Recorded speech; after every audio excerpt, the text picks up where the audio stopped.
Welcome back, ladies and gentlemen. Our moment in history.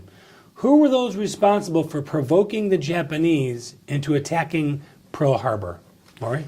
President Franklin D. Roosevelt and the chairman of the Joint Chiefs of Staff, George C. Marshall, realized that the Japanese were on the move.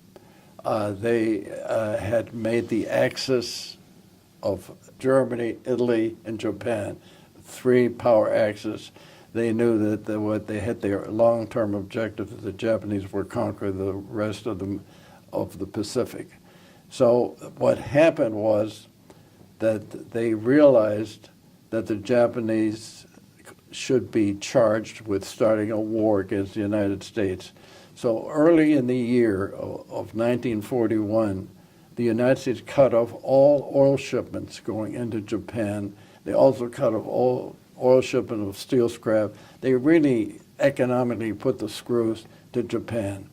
They also did something else that nobody knew at that time, because there were three major aircraft carriers.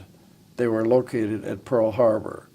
And in the days of the battleships were gone. I mean, they had a couple in the Atlantic Ocean and so on, but the big thing in the Far East were the aircraft carriers.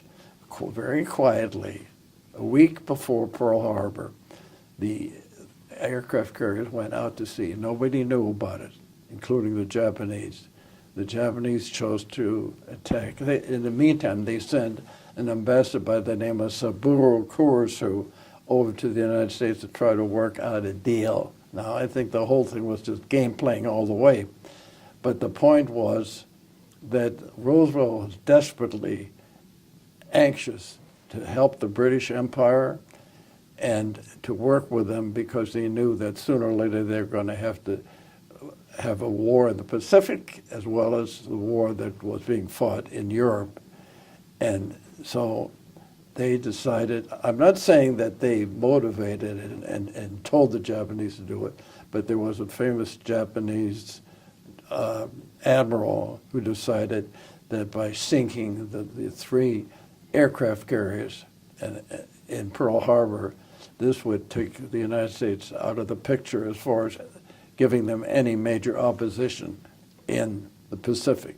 What he didn't realize that those ships were out in the open, and the obvious name of the game was that that's where they were, and the Japanese were caught short.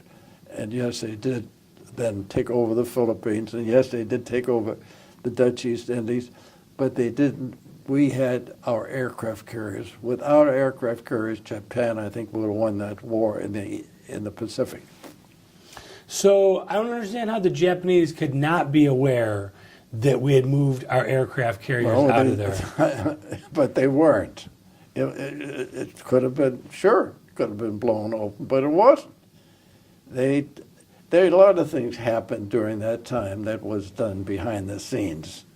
And for instance, the Russians were told, as an example of what should have happened, Stalin was told by a communist correspondent working for a German newspaper that his name was Richard Zorga, that the Germans were going to attack. He paid no attention and let it. Then this same guy got away with it. They didn't find him out.